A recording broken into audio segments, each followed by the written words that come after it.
आप देख रहे हैं बेधड़क हरियाणा न्यूज और मैं आपके साथ पत्रकार सतवीर साहनी। आपको बता दें कि जहां सरकारें डिजिटल को लेकर बैंकों की तरफ किसानों को और लोगों को लेकर जा रही है, वहीं बैंक है वो प्रतिदिन किसानों के साथ किसी न किसी तरह से जुड़ने का जो काम कर रहे हैं, उसके अलावा किसानों को परेशानियों का सामना करना पड़ रहा है। आज से अगर 2-3 दिन पहले की बात करें तो काकडाना में सैकड़ों किसानों ने दर्जन भर गाँव के लोगों ने बैंक का घेराव किया था, जो स्टेट बैंक था उसका, और किसानों के साथ बीमा क्लेम को लेकर, बीमा प्रीमियम को लेकर गड़बड़ी की थी।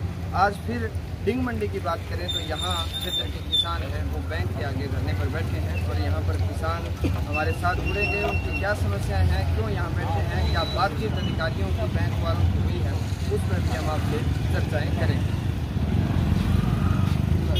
पीड़ित किसान का बेटा कोई नहीं, मैं सारी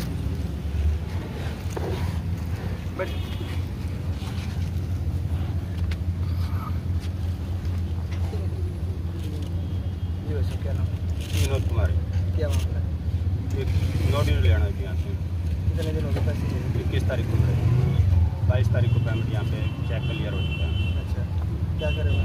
ये कह रहे हैं कि आपने यस बैंक से लिया है तो यस बैंक से वो रिसीविंग लाओ या यस बैंक वालों को यहाँ पे ला के लाओ। तो यहाँ पे कर्मचारी थे जिसके हाथ में फाइल थी, वो कभी मोरीवाड़ा भेजता है, कभी तो मैं यहाँ पे भी आया, पहली बार आया तो बोले आपके पापा के साइन करवा के लाओ, क्लोजर लेटर लेके आओ, उस पर मैंने करवा लिया। फिर आ गया, फिर दूसरे दिन आया तो बोले आपके मम्मी के ज्वाइंट है, आपकी मम्मी का भी लेके आओ, मैंने दूसरे दिन मम्मी का लाया। तीसरे दिन आया यहाँ पे तो बोले हमारा नहीं है, हमारा वहाँ मोरीवाड़ा गाँव में बैठा है। मैं मोरीवाड़ा गया, मोरीवाड़ा से बोला सिरसा आ गया, मैं सिरसा से फिर मैं सरसा पे मोरीवाड़ा से सिरसा गया। सिरसा उनको पूछा तो वो कह रहे हैं कि ये तो यस बैंक की गलती है, उन्होंने मैं लेटर नहीं भेजा कि हमने इनको पेमेंट की है। और जो आपने से इस बैंक से तो किया था वो सारा? हाँ, उस टाइम हमने 22 तारीख 24-25 तारीख को मैंने क्लियर कर दिया। यहाँ पे मैंने आके दोबारा भी पूछा है कि हमारी अमाउंट तो इस बैंक से आ चुकी है, यस बैंक से चेक लग चुका है, अगर आपका जो भी ब्याज है, जो भी इंटरेस्ट है, जो भी है, मैं जो बकाया है वो बताओ। तो उन्होंने मुझे बताया 69,001 बताया, 11,001 बताया, मैंने 80,000 रुपये उसी टाइम जमा करवा दिए। लेकिन ये नहीं। हाँ, ये कह रहे हैं ये क्लोजर लेटर हम नहीं लेंगे, वो यस बैंक वाला हमारे पास रिसीविंग फाइल वो होती है कोई स्लिप वो भेजेंगे, तो वो बैंक भेजेगा, बैंक करो आपस में, किसान का इसमें क्या दोष है? हाँ जी, बैंक से काफ़ी लगाव हो गया किसानों का, हर रोज किसान बैंक क्या क्या मामला है? सतवीर भाई, ये जो बैंक वाले हैं ये मनमर्जी कर रहे हैं, किसान को प्रताड़ित करने का काम कर रहे हैं।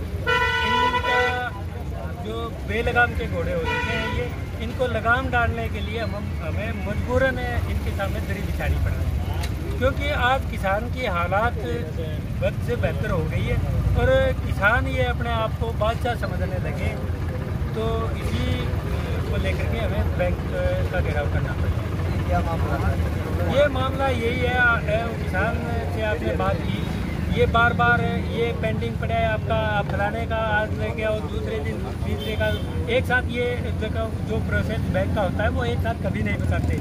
ये बार बार चक्कर कटवाते हैं, किसान को मूर्ख बनाने का काम करते हैं, क्योंकि किसान जब ऐसे चक्कर लगाए बार बार तो वो आखिर में हार थक के जो इनकी मंशा होती है भी इनसे एक्स्ट्रा पैसे हमारी जेब में वसूला जाए, 5,000, 10,000, 20,000 रुपये में जो ये स्कैम खेलने का काम कर रहे हैं, उसी स्कैम के साथ ये प्रताड़ित करने का काम कर रहे हैं। और यही चल रहा है आज।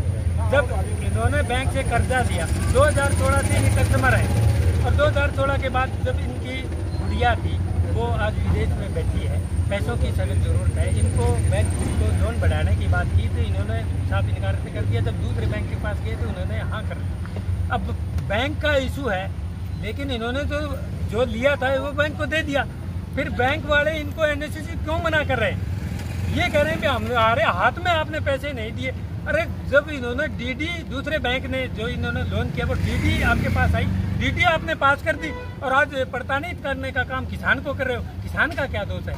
तो ऐसा काम ये कर रहे हैं। प्रशासनिक लोग भी आए हैं, पुलिस के लोग क्या बात? अभी हमारी बातचीत इनसे हुई है, क्योंकि वो भी ये नहीं चाहते भी मामला बढ़े, और हम भी नहीं चाहते भी चलो कोई बात नहीं, अंडरस्टैंडिंग जो भी है, किसी की भी गलती है तो दोष किसान को नहीं देना चाहिए और किसान निर्दोष है तो किसान को न्याय मिलना चाहिए। अब ये पहले तो ये बोल रहे हैं कि 10 दिन का टाइम होता है, अभी तक सतवीर भाई 21 तारीख से लेकर के 15 दिन का टाइम तो ऐसे गुजार दिया इन्होंने इनको घुमाने में, और अब 10 दिन का और टाइम ले रहे हैं। वो गुड़िया वहाँ सड़क पे बैठी है, पैसे की ज़रूरत है क्योंकि बाहर जो बच्चा गया हुआ है तो वो बगैर पैसे तो उसको ना तो खाना है ना कोई उसको रुखाड़ी करने वाला है, तो उसको तो पैसे की ज़रूरत है, लेकिन इसकी चिंता इनको नहीं है, वो और टाइम मांग रहे हैं। हमने इनको साहब कहा है भी आप सोमवार या मंगलवार का दिन दे दो, मंगलवार तक आपको टाइम दे सकते हैं, इससे फालतू हमारे पास टाइम नहीं है, आप एनओसी दो। इन्होंने बुधवार का हमें फिक्स किया है, बुधवार को हम एनओसी दे देंगे। अगर बुधवार को भी एनओसी नहीं दी तो हम अगली कार्रवाई सोच समझ के बड़ा कदम उठाएंगे कोई। फिर ये प्रशासन जो इनके अभी फेवर में बोल रहा था वो, और जो कर्मचारी हैं ऊपर के वो सारे कान खोल के सुन ले, वो उसके जिम्मेवार होंगे, ना कि किसान का कोई दोष नहीं होगा। क्योंकि ये जब इस बच्ची का फोन आता है, इस बच्ची की सुनते हैं तो ये पूरा परिवार शाम को इकट्ठा बैठ के रोता है, इनके जी को रोता है। इस बच्ची उस बच्ची का क्या दोष था, इस किसान का क्या दोष था? बैंकों की आपस में कोई जो पत्राचार की मामला था उसको लेकर के ये किसान को प्रताड़ित करने का काम कर रहे हैं, तो ये बहुत ही न्यायपूर्ण है। हम इसका बिल्कुल जोरदार आज भी विरोध किया है, और उस दिन तो ये प्रशासन जाने और ये लोग जाने, बैंक वाले। बैंकों को स्टेटमेंट दे। ये तस्वीरें आप देख रहे थे डिंग मंडी गांव की, और बैंक की तस्वीरें देख रहे हैं। यहाँ किसान ने 2016 में लोन लिया था, और लोन भी वो था ज़मीन दे के पैसे लिए थे, और फिर किसान को जब ज़रूरत आन पड़ी तो उसने पैसे वापस भी कर दिए। लेकिन बैंक के लोग अपने जो सेटलमेंट है, जिस तरह से किसान ने बताया कि 2 बैंकों के बीच में मामला फंसता दिखा, और अब किसान को जब पैसे चाहिए थे तो उसको अपना जो क्लियरेंस लेटर था, जो पैसे भरने का लेटर था, वो बैंक नहीं दे रहा था। इसी को लेकर आज किसान है यहाँ धरने पर बैठे थे, और अब बैंक के कर्मचारियों से बातचीत हुई है। यहाँ प्रशासनिक अधिकारी थे, उन्होंने कहा है कि मंगलवार बुधवार तक का समय दिया गया है। इसके बाद देखते हैं क्या कुछ होता है। ऐसी तमाम खबरों के लिए आप देखते रहे मैं कड़क हरियाणा। मैं आपके साथ पत्रकार सतवीर सारंग, कैमरा सहयोगी विक्रम सारंग के साथ। धन्यवाद।